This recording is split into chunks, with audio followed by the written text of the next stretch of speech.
Well, I mean, listen, what you're referring to is my Democrat colleagues in the House and Senate making it very clear through implication that they would celebrate my death if it happened right now. Yeah. And listen, in the year 2025, with you think of like your HR department, Yeah. right? Yeah. Like there I can't think of any other occupation aside from like being a soldier or a cop where the expectation is you go to work with people who want to kill you. Yeah. That's where I'm at. Like that's not an exaggeration. No. It's not an exaggeration. I go to work with people who would love to see me dead. As a legislator in the state of Minnesota, and there's nothing I can do about it. Nothing. There's nothing I can do about it. There's no recourse for me other than you people not electing them. There's nothing I can do about it. No, and the crazy thing about it in America, and maybe it is in America, let alone just Minnesota, it's because you disagree with them on some things. And that is, and this isn't like you've made death threats to them and now they're on the guard. This is you believe X, they believe Y, and happens enough time, I hate you. And I now have venom to you. When did this happen? I'm sorry, Reagan and, who's the House guy? They used to go out and have drinks after work. Oh, God, I forget his name. Anyway, Reagan's age, we had left and right. We disagreed on everything. I guess somebody tried to shoot Reagan too, didn't they? I guess I'm shooting my own argument in the head. Right. That's exactly right. No, listen. You're bad at this job, Al. No, look. This goes back decades, right? Yeah. And we see it. I'm going to go right to the root. Please. I'm going to take the axe right to the root. The core of this problem is not them. It's not the left. It's not the Democrats. The core of this problem is us. The core of this problem is the right. The core of this problem is the normies. The core of this problem is that we've allowed our virtue to be weaponized against us for decades. John McCarthy was right. When John McCarthy said, we need to purge our society of the communists, we should have listened to him. Because what he recognized was, if you tolerate these people, they're going to kill you. No. And that's literally what we're seeing right now. Like, if you let these people coexist with you, they're going to destroy your society. And here we are. It's happening, quite literally. And so the solution going forward is no tolerance for the intolerant. The solution going forward is the people who are willing to call you a fascist for thinking you should be able to keep your property and have your daughter not see a guy's junk in a locker room. The people who are willing to say that and say, if you believe that, I'm going to kill you, they should be in prison forever. Forever.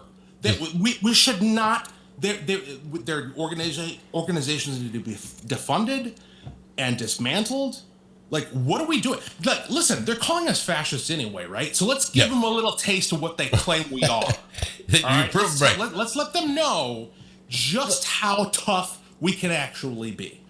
I want to bring it back to a normalcy thing that you put. I saw you on the Alpha News deal as well, and I'm going to forget her name now, but with her.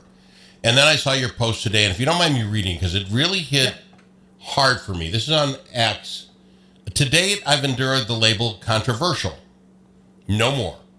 I'm as moderate as they come. By definition, I simply want to enforce the law and uphold the Constitution. I want to do what we've already decided should be done. There's nothing more normal than that. That hit me, sir. I've been telling myself, as much as I'm a Republican, I guess, I'm a constitutionalist. I thoroughly believe it's written down in stone. It's really not that hard to read. The Minnesota Constitution, a law should have one theme, and the title should. I'm pretty easy to figure that out. Second Amendment. You get the gun, no one can impede on it. I'm a pretty simple guy. But why is that controversial? If we wrote it down, we made a law, we all voted on it and said, this is it. I love the way you put that, sir. You are a moderate. And I'm going to say that on the show. Yeah. People are going to say I'm nuts. You're a moderate, my friend. Yeah. No, that's exactly right. Like I war game this stuff all the time, like all day long, to an unhealthy extent. Where where because it's like because I've endured it, right? Like Yeah. I've had the media interviews where people are like, oh, oh, you're kind of a firebrand. Really? My position is when we pass laws that say you can't violate the rights of others, those should be enforced. Nut job. When we stand up, when we get elected and we stand up and we swear an oath to the Constitution, that should be taken seriously. Right? Like that is the most, as you say, the most moderate position imaginable. I'm literally just saying that the things we've already decided we're going to do, the things we've already ratified and passed into law, should happen. That's it. How is that radical? I refuse to accept the label of controversial. That is gaslighting, and I'm done with it. See, and I think you're going to be the one that starts this, my friend. Well, maybe the Charlie Kirk thing that put you out here and made you on front of all this. This is what I think the majority, and we talk about the majority in the middle that come on this program. We talk about it. I've seen so many of my left friends say, I got to be honest, I can't back this stuff. I've got to figure out where I'm going to go. You see many people say, I'm going back to church. I haven't done it. I'm going to go back to church. I think you're going to light a fire, my friend, with just that statement. I'm not controversial. I'm a moderate. I just want to do what we all agreed was right. This is what we voted on. We're done with this. And if that's crazy, you go ahead. But I think that controversial label is not going to stick anymore if you keep saying that. That hit me so hard today because I've always said I'm a constitutionalist. Oh, what do you mean by that? Are you really a right-wing? No, we passed this. We started the whole country on this. This is what it says. Let's go get it. Yes. Thank you. Oh, my God. I don't even know how to express what you've done for me in the, whatever, it's been 5 days since it's because you're controversial. Yes. The press has been they're all wanting you on and you're doing all this stuff. You're absolutely leading this cause now, and you're being forced into it. That paragraph right there to me, it was just everything. I appreciate you for saying it. Well, I appreciate you for recognizing it and for providing, for echoing it and providing because this is the thing. Like we're not going to get out of this. We're not going to decorum our way out of this. Okay? We're not going to nice guy our way out of this. Yeah. The fact of the matter is we have been coexisting with people who have no limits, no morals, no decorum, no rules for decades. And the only reason, and pay attention to this. The only reason that they've had any success whatsoever is not because of what they've done, not because they're brilliant, not because of their incredible strategy, but because we have allowed ourselves to have our virtues weaponized against us. Because we've been weak. That's why they've had success. Because we've been weak. Because we've allowed ourselves to care more about what they think of us than what's actually correct and right. See, I love that in a meme. I didn't come up with it, but we look at a guy like George Floyd in this state. Take him for whatever he's worth. However he died. And because people didn't like it, they burned the world down. Nationwide, we burned the world down. You take a person like Charlie Kirk, take him for what he's worth. You don't like what he says, whatever, I got it. He gets killed. And there are prayer vigils. You didn't see the world go nuts. There is a difference in the way we play this game. I'm not saying we join that, but I say we denounce that and say we're moving on from that. Classy people in a classic society has to act better. We got to go to break because I'm on the other side. I've got him, Representative Walter Hudson. What do we do from here on? I'm loving taking this controversial thing away. That's gone. From here on, it's the moderate Walter Hudson coming on my program, and we'll talk more on it right after this. What do we do next on the Al Travis Show? Time to mobilize the moderates. Let's get together and figure this out. If it's hitting you like it's hitting me, I've got him. Most moderate man in America today, Walter Hudson, leading this pack. Now, seriously, I've always said I just don't understand why I'm this right-wing knucklehead, and I've called myself that forever. Wall stole that from me, by the way. I'm a right-wing knucklehead. I believe what the Constitution says. I believe the laws that we created. I believe there's a reason for them, and I'm not ashamed of that. But the fact you call moderate is true. What that isn't crazy, Phil. So what do we do today from this moment on? There's a momentum there's a thing going on here. Let's ride the wave. What do we do?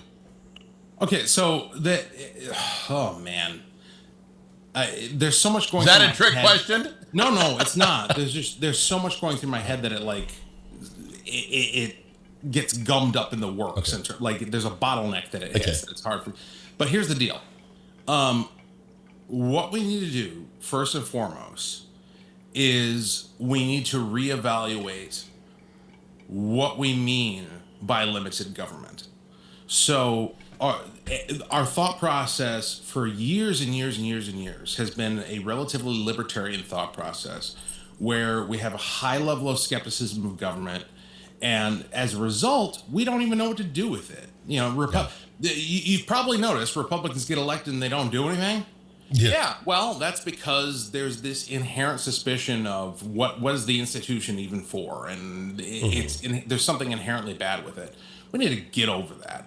We need to realize that the purpose of government is to uphold our rights, and within that limit, within the limit of what government exists to do, there are no limits. Okay, so to the extent that we have the institutional authority and the institutional power to affect liberty and freedom, there's nothing we should not be willing to do. Okay?